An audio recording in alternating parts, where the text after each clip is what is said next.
Hi, everyone. Good morning, and welcome to this Business Forum Group webinar, Innovative Leadership for a Successful 2024, organized by Nordic Business Forum and Oslo Business Forum. My name is Andreas, and I will be your host in today's great webinar. And today we will look into how you can cultivate employee engagement and how you can chart a course for innovation in 2024. But first, let's take a look at today's agenda. So, in order to succeed with innovation and innovative leadership, it's important to consider both the technological aspects of this and the more organizational aspects. Therefore, today we will be diving into both. In our first session today, we are going to hear from Sonja Ranjbar, the EI Sweden AI and Automation Lead. Sonja has extensive experience as an advisor to global clients in everything from AI and automation strategy to identifying opportunities. Today, she'll dive into how you as a leader can create an organization where humans and technologies can be used in areas where they excel in order to maximize your value. Secondly, we will be moving on to our main session of today with Professor Costas Markides, holding the Robert Bauman Chair of Strategic Leadership at London Business School. Professor Markides is recognized globally as one of the top management thinkers and is frequently featured on the Thinkers 50 list.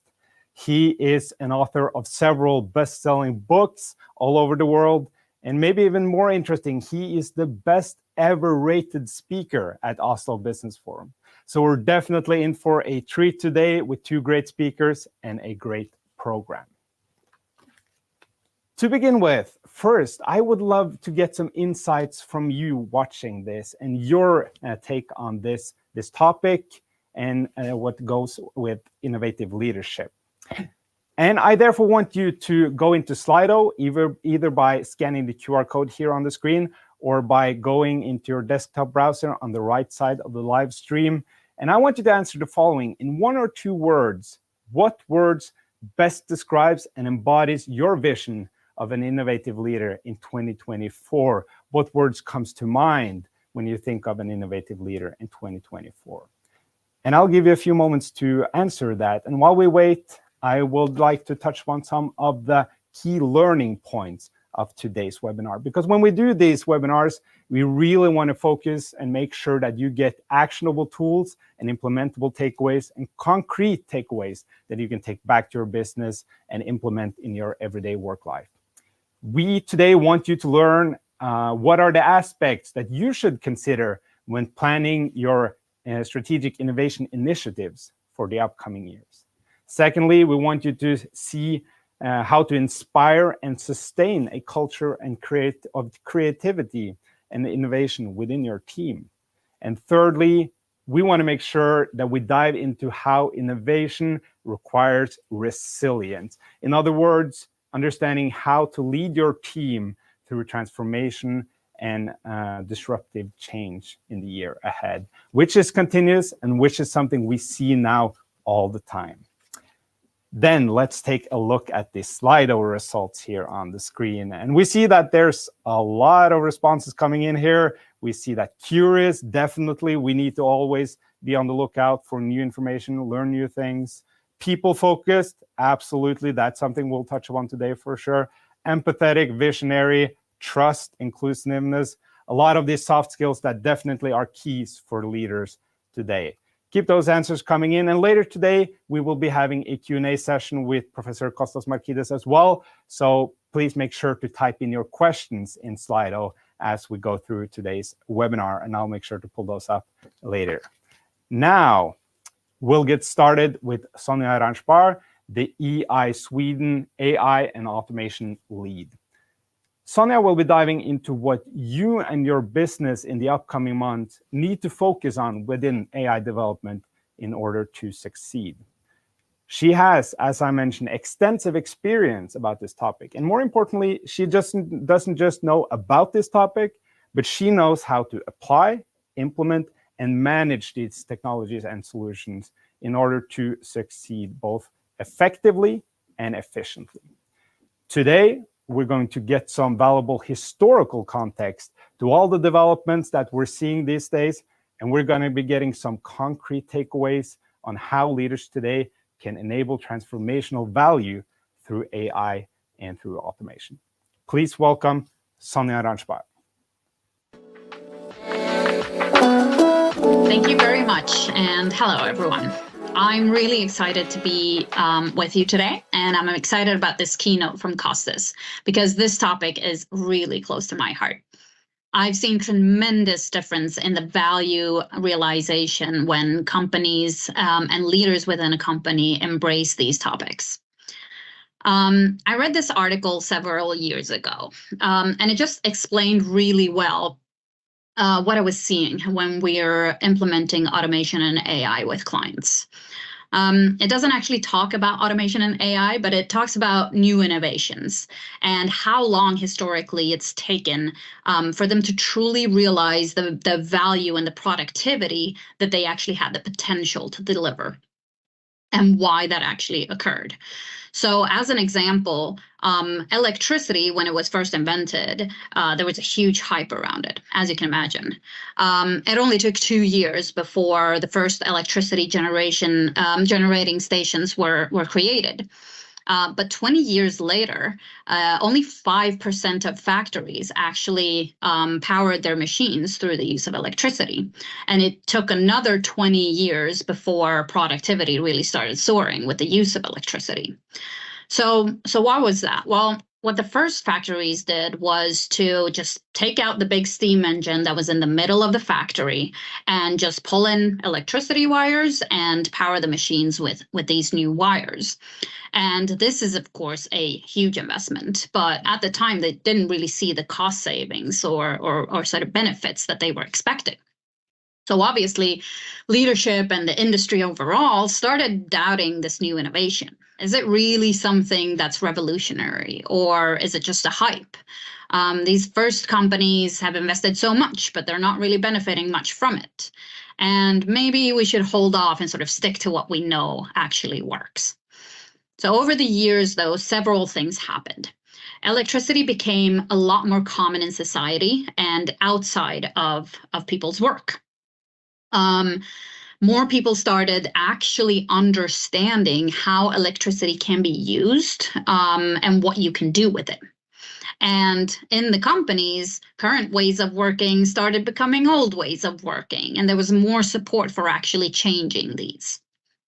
So factory leaders started realizing that actually electricity allowed them to entirely redesign the factory floors. So the old design was entirely constrained by this big steam engine, right? And now what they could do is position the machines in the most optimum way for the workers to be as productive as they could be. And they could position workstations closer to the windows to benefit from the natural light that comes in.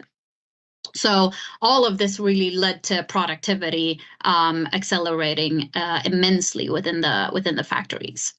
There was a very similar situation with IT. It took over 50 years to really transform businesses. Same with internet, not really 50 years, but still too long, in my opinion. And now, taking this back to what we're seeing today, well, most companies are looking at these emerging technologies, be it AI, analytics, big data, 5G. 10 years ago, it was RPA, and they're asking themselves, where can I apply this to sort of drive value within my organization? Where can I inject this tool into my business? And this approach, what we call Generation 1, it's not a bad approach when you're starting out to build a capability, to sort of learn how it works. And typically, you can get a few high-value use cases out of it. But none of these technologies, as a standalone, is really going to drive transformational value for companies, not even generative AI. And, this is the same thing as sort of thinking, well, I need to power this machine, so I'll just pull in the wires. It powers the machine, but it leaves a lot of the value from electricity on the table. So what organizations really need to be able to do is to take that step to generation 2. It's to take this new technology and put it as one of their tools into their toolbox and really start applying it holistically and thoughtfully. And moving to generation 2 is really what drives transformational value. So this is where organizations start to look at end-to-end processes or customer journeys. They look at their products and services, and they really think about how can they deliver better outcomes through using a combination of these tools in their toolbox. So this is much easier said than done. This requires strong leadership at the top level to really align all of these teams. End-to-end processes or customer journeys, they typically span multiple teams across departments. And the capabilities in the toolbox, they also sit within different teams across the organization. So leadership really needs to enable these teams to collaborate, to innovate, and to overcome these silos. And the details of that is quite complex, whether it's funding or it's whatever incentives or goals or targets that those specific teams have that drive them. So generation 3, finally, is when organizations really start to invent entirely new business models, entirely new products and services through the use of these technologies. And this doesn't happen every day, but when it does happen, it really disrupts industries. And sometimes it can be easier to do generation 3 than it is to do generation 2. And the reason for that is generation 3 can be done through acquisitions, through incubators, etc., where you can kind of avoid the legacy that the company has. Whereas generation 2 is really about transforming that legacy to continue to stay relevant while these disruptors are sort of moving the industry along. So the most successful organizations, though, are the ones where leaders are able to guide and enable teams to evaluate and decide in each situation, should I go for generation 1, 2, or 3 approach? It's not about either or. It's not about you start in generation 1 and then you end up doing only generation 3. Really, it's about choosing the right approach in each situation. So if I were to leave you with maybe a few key takeaways, I would say really inspire, enable, and incentivize your teams to look across end-to-end processes when it comes to transformation efforts and when it comes to automation and AI efforts, and to work cross-functionally and brainstorm across different types of solutions, so not just tech solutions. Include sort of, changes to the process or changes to your organizational and people. And be very clear about the objectives and the outcomes that you want to achieve from a business perspective, not just the specific technology that you want to push into the organization. That's it from me. Thank you for listening. And I'm looking forward to hearing Costas's thoughts on how you can inspire and enable your teams. So back to the studio.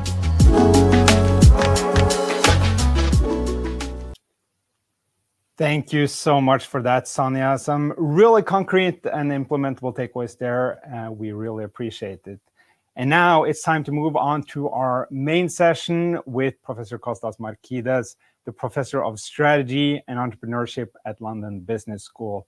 He's going to guide us through some innovative leadership principles and strategies that we need in order to inspire and sustain a culture of creativity and to build resilience in this phase of change.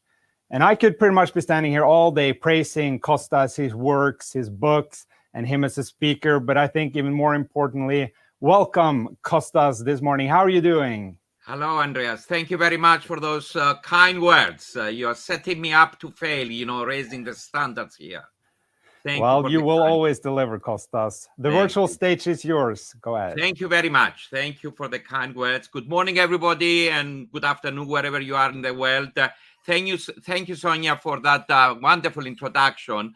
This topic of innovation, we could talk about it from a million different angles. We could talk about it for all day long. There are so many things we could be talking about when it comes to innovation. So what I thought I'll do, given the time constraint, I will deliver, I don't know, maybe 5 thoughts of mine about innovation, and then we'll open it up for questions. I know, Andreas, you have several questions that you like to ask me. Maybe the audience would like to raise some questions as we go along. We don't have a lot of time, so let me get right into it. Like I said, in this limited time that we have, I'd like to, basically give you 5 messages about innovation.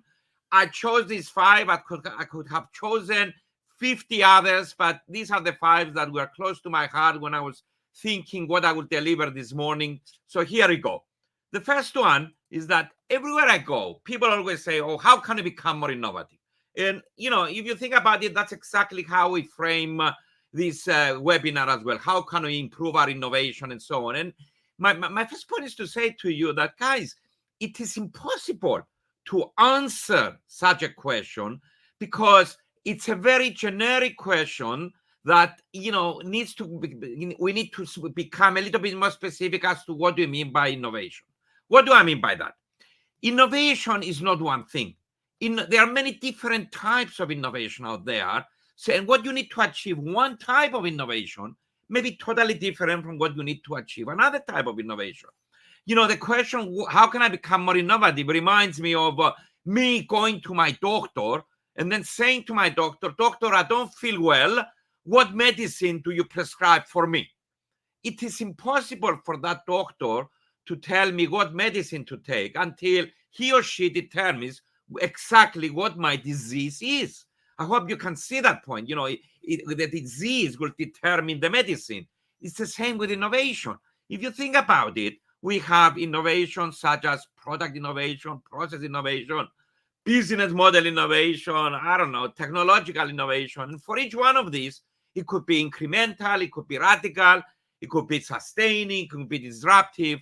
So for each one of those, we need a different medicine. We cannot give you the same medicine that would allow you to achieve product innovation and strategic innovation and technological innovation. What you need to do to become more innovative depends on the innovation that you want to achieve. So instead of telling your people, hey, how can we become more innovative? Tell them what specific innovation you would like to achieve in your organization. Let me give you a couple of examples just to make this point. This is an innovation I know very, very well. It came from a company called Sara Lee more than 25 years ago. The product was shoe polish, kiwi shoe polish. I'm using this example because I know most of you know the product. Most of you have used the product. So 25 years ago, the problem that Sara Lee and kiwi in particular was facing was that sales of kiwi were going down. People were not buying enough of shoe polish. So what did Sara Lee do? They did some market research, and guess what they found? They found out that people were still cleaning their shoes or, shining their shoes, but instead of using shoe polish, they were using furniture polish, which is amazing. If you think about it, why would anybody use furniture polish to clean their shoes or polish their shoes? Well, they asked a question, they went around and asked people, and guess what they found? They found that the reason was because most consumers thought that the kiwi shoe polish was a bit messy. By the time we take it out of the box there and we use a brush to brush and shine our shoes, it will be messy. My hands will get dirty. My clothes will be dirty. It's much easier to polish my shoes with furniture polish. And there came the innovation for Sara Lee. What did they do? Did they change the product? No. They changed how the product was sold to the people. And what do I mean by that? There's the innovation. Shoe polish that became liquid in a container like that with the sponge at the end. I'm sure you know what I'm talking about because most of you actually use a product like this. You tip it over, the sponge guy gets a shoe polish and you shine your shoes. Good innovation? Yes, it was very good innovation. It rejuvenated the sales of the product, generated a lot of millions of dollars in new sales. But compare that innovation with another one. And which is the other one that I'm going to tell you about, which is the car rental company, which is number 1 in the world with annual revenues of 30 billion every year. Almost 3 times the size of the number 2 player in this industry. Think about it. Most people tell me Hertz or Avis. It's not. It's actually a company called Enterprise. Look at the revenues of Enterprise, 30 billion every year. Compare it to Hertz, that everybody thinks is the number one player in the industry, which is only 9 billion. More than 3 times the size of Hertz. And you ask yourself, what is the innovation? What is the basis of enterprise success in this market? And the answer is very simple. They discover a new market. And what is the new market they discover? When everybody else was targeting travelers, when Hertz and Avis and Alamo and Sixt and Europcar and so on, they are all targeting travelers. Enterprise started out their business by targeting a totally different customer. Who is that? People whose car is in the body shop for repairs, either because it broke down or it was in an accident or whatever. When you look at that market, it's called the replacement market, by the way. When they started into that market, it was a tiny little market. It was like a 1% segment of the market, the replacement segment. The big segment of the market were travelers, and that's why everybody went after the traveler segment. Enterprise went after the replacement segment. It was tiny at the time. They built a business model to serve that market, which was different from their other competitors. And guess what? They grew the market into the biggest segment of the car rental business in the next 50 years. I don't want to get into the details of what they did and how they did it and so on. All I'm telling you is that, compare the 2 types of innovation that I've just mentioned, Kiwi versus enterprise. And I hope you begin to see that, there are different types of innovation. If you want to achieve the Kiwi type of innovation, you may have to do X, whereas if you want to achieve the enterprise type of innovation, you may have to be doing totally different things. Why?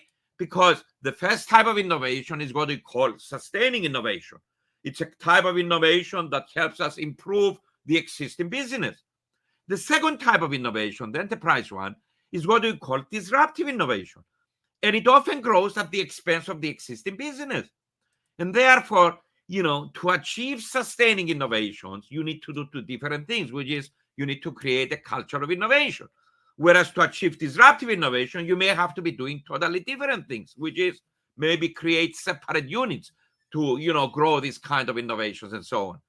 Again, I don't want to get into the details of, what is sustaining innovation and what is disruptive innovation. I don't want to get into the details of how do you promote sustaining innovation versus disruptive innovation. The simple point I am trying to communicate to you is that, there are different sides of innovation and the medicine you need to take is different. So for me or for anybody to tell you how to become more innovative, it's impossible. I cannot tell you how to be more innovative until you tell me first what type of innovation you want to achieve. So my first suggestion to you is, please be specific with your people. Don't just go and say, let's be more innovative. Be specific as to what type of innovation you want to achieve. The reason people are not specific is that what they usually mean when they say we want to become more innovative is they want to improve their existing business. If that's what you mean, please tell that to your people.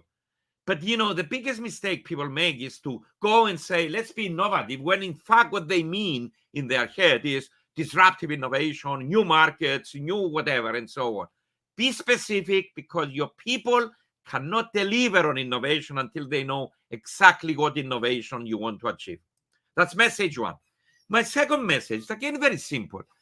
People always think that innovation is all about coming up with lots of ideas. It's not. The biggest part and the most difficult part of innovation is what comes after the generation of ideas. And what comes after it, let me tell you. Number 1, deciding among all the many ideas you've come up, which one you're going to invest resources in and which ones you're not going to invest. That's the first step in the innovation process. It's not the generation of ideas. It's deciding which of these many ideas that you may have you're going to invest money in. I don't have to tell you how many mistakes happen at that stage, including politics getting in the way, where people kill an idea because they don't like it, or it's going to damage their budget, or it's disruptive to whatever they are doing, or for whatever reason. The idea may be fantastic, but, politics get in the way, the wrong criteria are being used to evaluate, and in the end of the day, you may have lots of ideas, and then you decide to follow the wrong idea instead of the good idea. So evaluating the idea is very, very crucial to innovation. Secondly, winning support for the idea. You may have a wonderful idea. You may think it's the best idea in the world, but is everybody else in the organization behind you? And just to give you an idea, how important selling the idea is or winning support, let me show to you what determines, or the many factors that determine whether an idea will catch on or not. We have 50 years of research on this topic. We know there are 5 key factors that influence whether an idea will catch on or not. Number 1 is who is selling the idea, the seller. Number 2, what is the idea? Is it a good idea? Is it a bad idea? Is it disruptive? Is it not disruptive? Third is, who are the buyers? Who are you trying to convince? Fourth is, how are you trying to sell the idea? And fifth is the context in which you're trying to sell the idea. All these 5 factors are important in promoting an idea. And I don't have to tell you, mistakes happen at each one of these 5 factors. And that's where innovation dies. You may come up with lots of ideas. They may be wonderful ideas.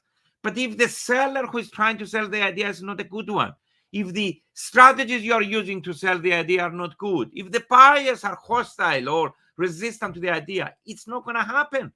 You have to work at each one of these 5 things to make it easier for people to accept your idea, to buy into your idea. Because I don't have to tell you, if you don't win the support of your people in selling the idea, in promoting the idea, innovation is not going to happen, no matter how many ideas you come up with. Third thing that may go wrong, when after the generation of ideas, is the implementation of the idea. You may have evaluated the ideas very, very well and selected a good one.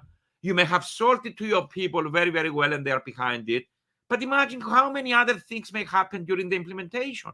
You implement an idea, it's not generating the results you want the first year, the second year, the third year. How long do you stay with the idea? How patient will you be? Or when do you say, look, maybe it's not a good idea and I need to kill it? I can tell you millions of stories of wonderful ideas that were killed prematurely. Of course, at the time you're doing it, you don't know. You're sitting there saying, well, it's not generating results, this idea. Maybe it's not a good idea. And then you kill it. And 5 years later, somebody else picks it up.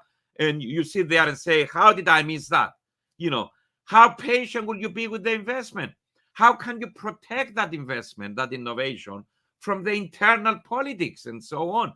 How do you allocate resources to that particular idea? People always say, I'm going to allocate resources, fine. But how do you allocate resources and how much and so on? So my point is very, very simple again here.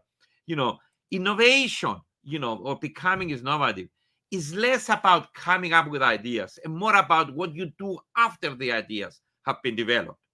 My third point, my third message is, we now live in a world of continuous disruption, and the only source of competitive advantage is continuous innovation. You need to create a culture of continuous innovation. And yet I'm here to tell you that sounds like an obvious statement, but it's very, very difficult. And it's more difficult than people think, creating this culture of continuous innovation. And let me explain to you why it's that difficult. Whenever you talk about people and say, well, how can you create a culture of innovation? They always tell you things like, well, allow people to experiment and try things out without fear of failure. In other words, create psychological safety. Or allow people to question everything we do. Or allow people to cross their silos, share ideas, collaborate. Give people responsibility, give them autonomy and things like that. This is what everybody knows that. I've never been in a company where, managers do not tell me, oh, this is what you have to do, to promote a culture of innovation here. These are the behaviors we want. Everybody knows these things. And it's true, these are behaviors that will promote innovation. So the question is, okay, what is the problem then? We all know we have to promote these behaviors. How difficult is it to tell people, hey, guys, experiment without fear of failures, or question things, take personal responsibility? How difficult is that? Well, I'm here to tell you it's very, very difficult. It's very, very difficult because to develop these behaviors in your organization requires every day of your existence delegate people management, which is not easy. It was not easy to do, and it's easy to get wrong. And to highlight this point, let me give you just one example of what do I mean, just for you to appreciate what do I mean. Take experimentation. Everybody says innovation requires experimentation. Let people experiment without fear of failure. We all know this. But is that the case all the time and for all employees? Do you allow everybody all the time to experiment without fear of failure? Let me give you a couple of scenarios. Suppose the same person every year experiments and fails. The same guy experiments this year, fails. 6 months later, experiments, fails. 1 year later, experiments, fails. A year and a half later, experiments, the same person. Would you reach a stage at which point you go to this individual and say, I'm sorry, there's something wrong with you or the way you're doing experimenting, please stop experimenting. You've done 20 experiments over the last 5 years and they all failed. You should stop experimenting. Or how about if, people experimented, but the reason the experiment failed is not because it was because of learning and it was an experiment.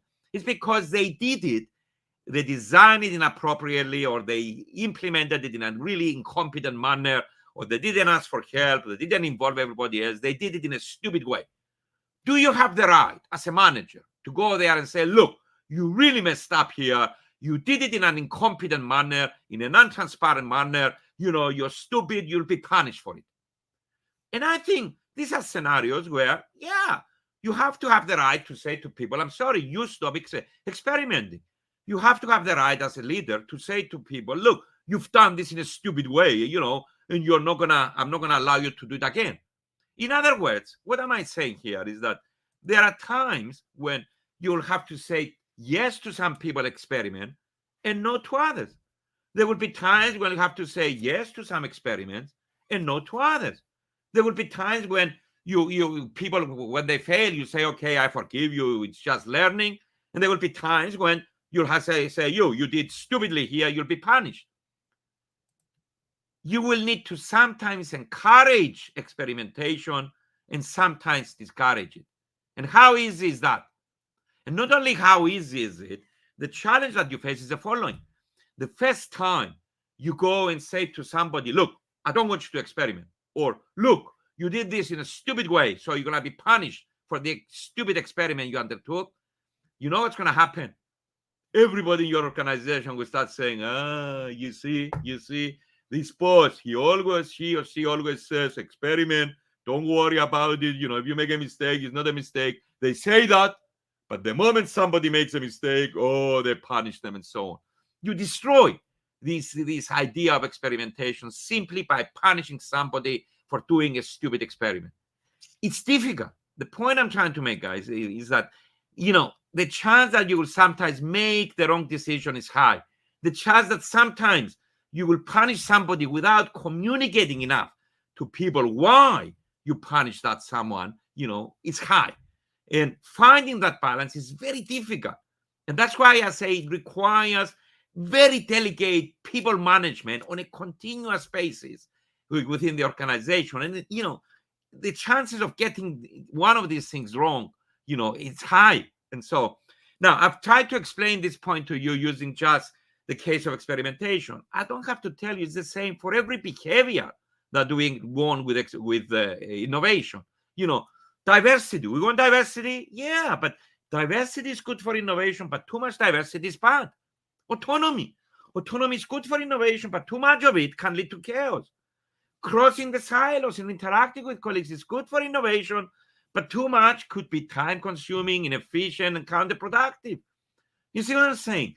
Every behavior that we want to promote innovation requires very delicate management. And, we are not all maestros out there where we always get this delicate management right.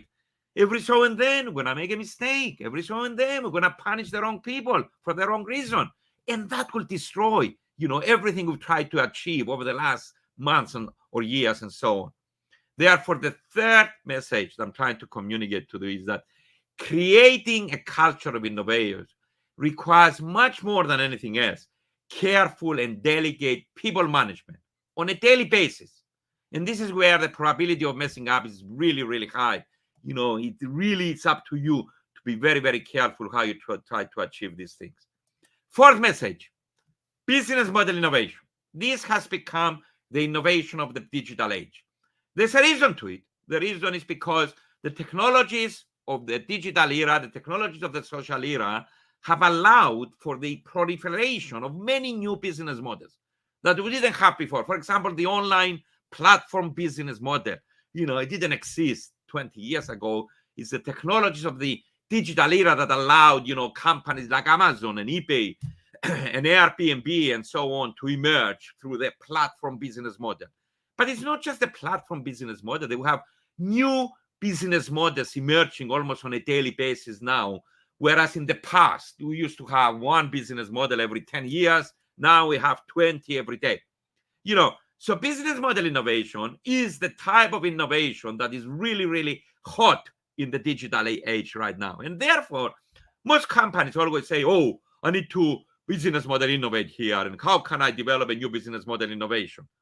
And I'm here to tell you that for most established companies, the challenge is not to discover a new business model. It's rather to respond to an invading one. And why do I say that? The reason is because business model innovation is disruptive to the established firms. It cannibalizes their existing business. It undermines the business models they already have. It upsets the managers and the customers of the existing core business. It is disruptive to these established firms. And as a result, the established firms do not have very many incentives to innovate this way. As a result, it is startup firms that introduce this kind of innovation. 95% of all new business models, if you go and look at it historically over the last 20 years, more than 95% have been introduced by startup firms. It's not the big established firms that do.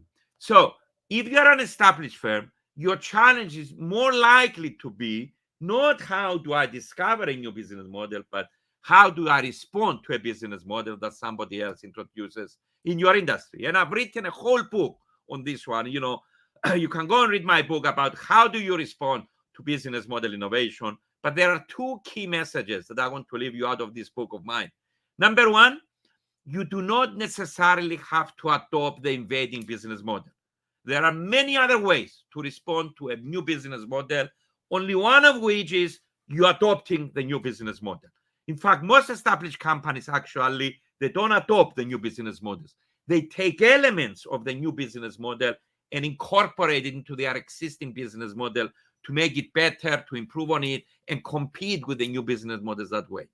Secondly, if you end up adopting the business model, the new business model, the myth out there is that the only way to adopt a new business model is by creating a separate unit to grow it in. Nestle developed an espresso business model in a separate unit.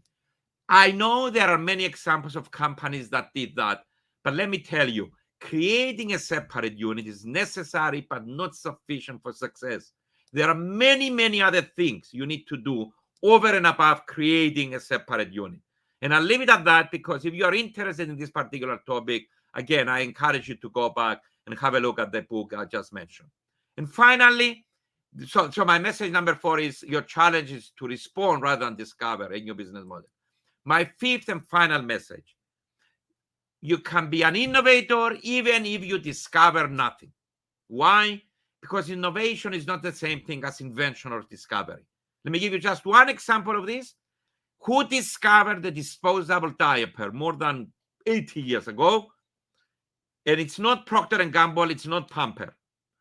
The disposable diaper was discovered by a company most of you don't even know. It was Chucks who discovered it in 1932. And for about 35, 40 years, the disposable diaper was a niche little market of about $100 million every year. Who scaled up the disposable diaper into a mass market and made this into a multi-billion-dollar market? It was Procter & Gamble with the introduction of Pampers in 1970. Please think of the years here. Chucks introduced the product in 1932. Procter & Gamble did not even enter this product market until, So 28 years later, 1970. Who discovered it? Who created the mass market and made all the money? You see this phenomenon many, many times. What is the phenomenon? Many times one company discovers a product, but it is another company that scales it up into a big mass market. There are many examples of that. If you go and look historically, razors were not discovered by Mr. Gillette. The 35mm film was not discovered by Mr. Kodak. It's other people who discover these products, but it's Mr. Gillette and Mr. Kodak who made the money out of it. The same with online book selling. It's not Amazon who discovered online book selling, but it's Amazon and Jeff Bezos that made all the money out of it, and so on. One company, discovers the product, another company scales it up, makes it into a big market, and, makes all the money. So what I'm saying is that one way for you to be more innovative is, stop thinking that innovation is discovery. You don't have to spend all the R&D to discover everything out there. Let somebody else discover it, but position yourself to grab the ideas and the discoveries of others and then scale them up. Again, I've written a whole book on this topic. It's called Fast Second, which describes how you can position yourself to steal the ideas from other people and scale them up. A good example of this is Procter & Gamble 20 years ago, where they rejuvenated the organization with this simple policy, which is that 50% of all discovery in Procter & Gamble must come from outside the company, and so on. You can read about it in my book and so on. But the same principle applies for you. Innovation is not only about discovering, it's about positioning yourself to exploit the discoveries of others. The best innovators out there are thieves. I'm using that word in a provocative way to provoke you to think about how can I take the innovation of others and scale them up. So these are the 5 messages I've tried to communicate to you. Let me quickly summarize my 5 ideas, and then I'll be happy to answer any questions you have. Number 1, the question, how can I become more innovative, does not make sense. Be specific as to what innovation you want to achieve. Number 2, the most difficult part of being innovative is not generating ideas. It's not creativity. It's what comes after you generate the ideas, including evaluating ideas in a correct way, selling the ideas to people so that they buy into them, and then implementing them in a consistent way.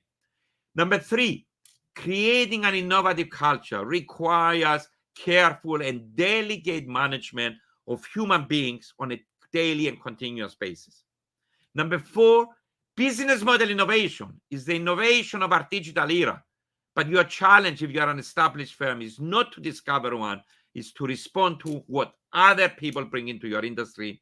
And finally, you can innovate and create huge markets without discovering anything. And with that, thank you very much. I will be happy to answer any questions you may have for me. Thank you.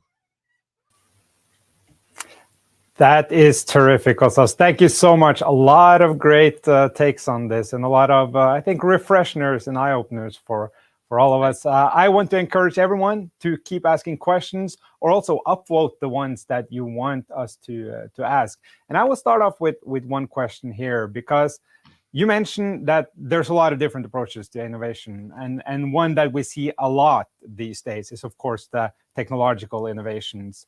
And Sonja talked about this in our talk, talking about taking these tools into your toolbox. So my question to you is, what's your view on this? Do you think leaders are too much or too little focused on these technological aspects? And I think that obviously everybody's talking about generative AI right now and ChatGPT and things like that. And, nobody wants to miss out on that new technology that's supposed to be as revolutionary as the discovery of the internet and so on. Technological innovation is very, very, very important. The problem with technological innovation is that it requires a lot of resources. We're talking about R&D investments, especially if your goal is to discover the new technologies and use them into your products and processes and so on. First point is, and we've seen it over the last 20 years, discovery of all these new technologies is not necessarily the key requirement here. Like I said, let other people discover it, but position yourself in a way so that you're there you know about the technology, you can grab it and utilize it in your own industry, in your own company, in the way that suits you and so on. You don't have to spend billions and billions in R&D to discover the new technologies yourself. And, companies have taken that principle to heart. Over the last 20 years, we've seen a lot of what we call open innovation. And what is open innovation? At the end of the day, open innovation is the idea that, I don't have to discover everything. Let somebody else discover it, and then I move in and take it away from them and utilize it in my business. So, the practice of open innovation should be the policy of every company out there, not only small companies that don't have the resources for R&D, but also big established companies. I use the example of Procter & Gamble, where they were spending billions and billions in R&D, and finally they came to the conclusion that only 50% is needed that we spend on R&D, and the other 50% we spend it on discovering the technologies that other people came up with and utilizing them in our business. So, one thing that I got to say is that you don't have to discover all the new technologies. The second is, technological innovation tends to be much riskier than all the others. So experimenting with the technology in how you're going to use it in your organization is very, very important. Again, I can give you millions of examples of companies that went out and they thought, oh, this is the technology of the future. Let's invest 1 billion or 2 billion to utilize the technology. And then 5-10 years later, they realize, oh my God, I've just wasted all that money on a technology that didn't work out. 20 years ago in my business, everybody was talking about authors like me bypassing the intermediaries, which are the book publishers, and publishing their books on Amazon on their own, self-publishing. And I know publishing companies that invested millions of dollars in self-publishing technology that proved to be a waste of time and so on. So experiment with the new technology in your company. Generative AI right now is the big thing, obviously. Experiment with the thing before you invest billions of dollars. You don't know how generative AI is going to evolve over the next year or 2 or 3. So don't waste your resources now on things that you don't know. That's a great reflection. And you talk about this with experimenting, as you say here, and also the people aspect. And we got our top question here from Slido. If people management is where the probability of messing innovation up is high, what is your advice to leaders? Look, as with everything, people management is the most important thing any leader can bring. What I say to people is, first of all, appreciate how difficult it is to mess up, because it's not it's easy to sometimes you wake up on the wrong side of the bed, you go to the organization, somebody has experimented and messed them up, and you talk to them in the wrong way, or you say the wrong thing, and it spreads around the organization that the leader is not supporting experimentation, blah, blah, blah, blah, and you destroy the culture that you have been trying to create over the last year and so on. So appreciating, first of all, how difficult it is to manage, these people in this situation is very, very important. The second is, it's all about communication, and communication, when people mess it up, you can go and talk to them. You can say, look, guys, why did we mess it up? Is it because you were experimenting with something new and we tried to learn? Fine. But is it because you did it in an untransparent, incompetent way and so on? Communicating with the people involved in the experiment, but more important, communicating with everybody else in the organization, because people hear and see things. They may see you, punishing somebody, and they may immediately say, he's punishing somebody because they experimented. It's very important for you to stand up and again communicate to everybody that, look, guys, I'm not against experimentation. I'm all for experimentation, but it's clever experimentation that we want in this company, not stupid experimentation. So let me tell you that your colleagues in this case adopted a stupid experiment. They did it in a stupid way. And this is what we do not want, and we need to discourage. And that's why I said no to them. That's why I punished them at the end of the day. It's not because I'm against experimentation. So, this daily emphasis on communicating with the people involved with the experiment and the rest of the organization is very, very important, in my opinion, in maintaining the right culture and doing it in an authentic way. It's all about people at the end of the day, and how we deal with people or how we talk to them is almost as important as what we say to them. That's definitely true, and Pete, there's definitely a lot of different people aspects, and I see that we've got a question from Alexander who asks, "What can I do as a leader that not all innovations are killed by the board members?" Yeah, this is about all the time we talk about selling your ideas to the rest of the organization. That is selling downwards, whereas the question is all about selling it upwards to my board members so that they don't kill the idea and so on. And that little, Alexander, that little framework that I gave you, the 5 key factors that influence whether you're going to be successful in selling your ideas to your employees and your managers and so on, apply equally well to selling your ideas upwards to board members. You have to think, who is trying to convince the board members not to kill my ideas? Are you the right person to be convincing them, or should we be using somebody else? Who else can help you sell the ideas to the board members? Do you have allies that can do the selling of your ideas to them and so on? So who is doing the selling? Secondly, how are you selling the ideas to them? For example, we know that experimenting with an idea and getting some data is a very persuasive way of convincing people, whether they are board members or CEOs or employees.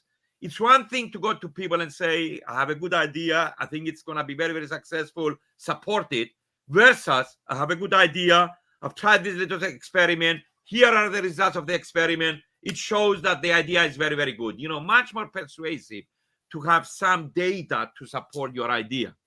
Third, the context in which you are selling the idea, are you trying to sell it at the right time? Are you selling it to them in a way that they don't see it as disruptive to whatever they are doing, as they don't see it as too resource intensive? It's not like I'm asking you for 5 billion to invest in this idea and so on. So my short answer to your question is, think about those 5 factors that I mentioned that are important in selling ideas to other human beings. And for each one of them, try to think, what can I do with this? What can I do with that? What can I do with that? To improve the probability that they all work in my favor and increase the probability that I'm going to convince whoever it is you're trying to convince, whether it's employees or board members.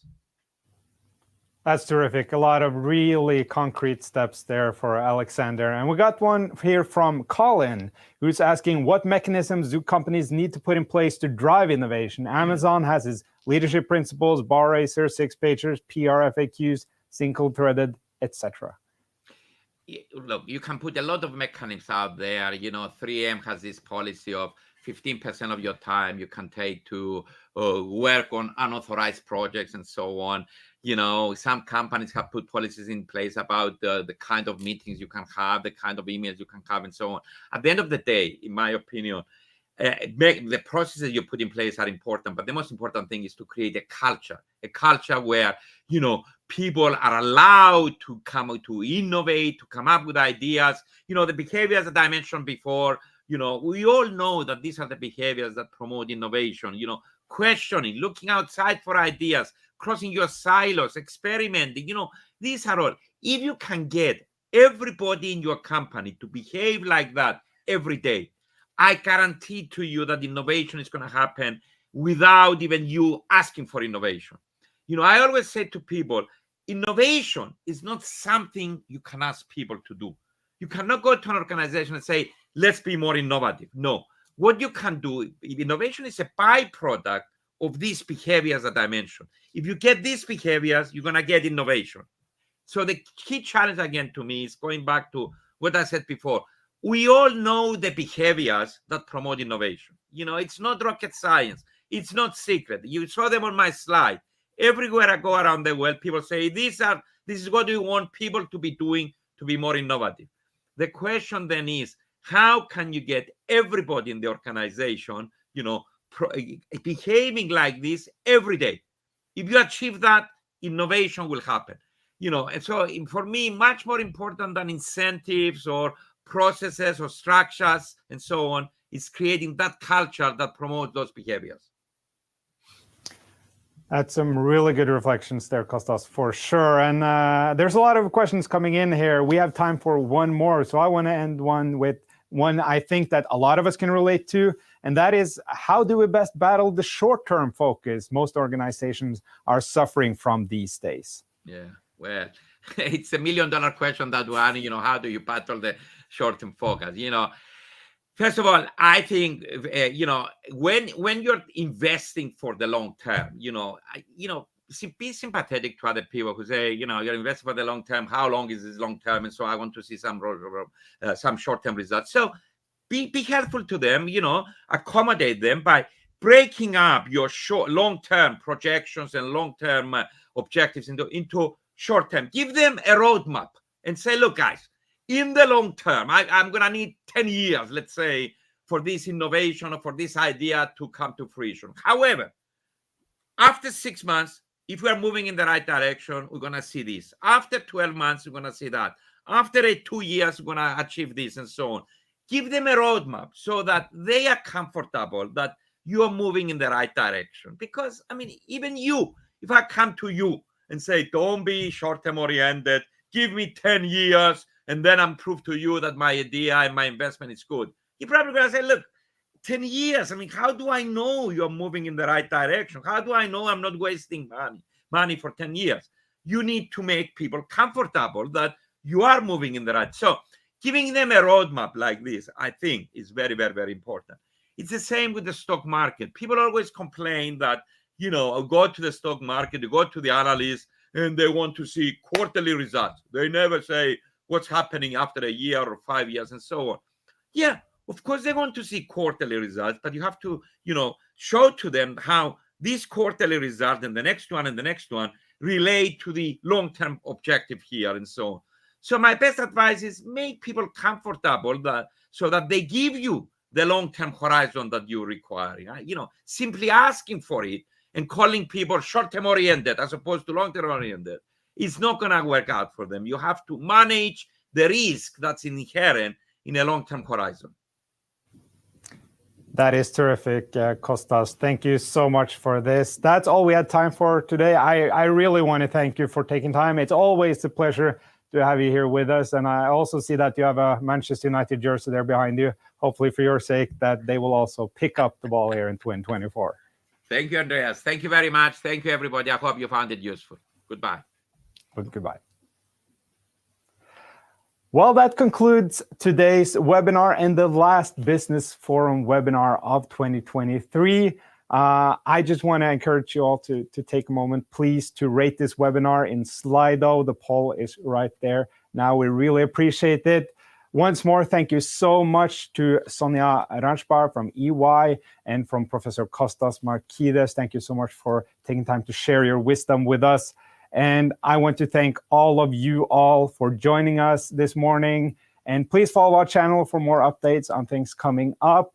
And I wish you a good rest of the day, rest of the week, and rest of 2023. And good luck in the upcoming year in 2024. Take care, everyone.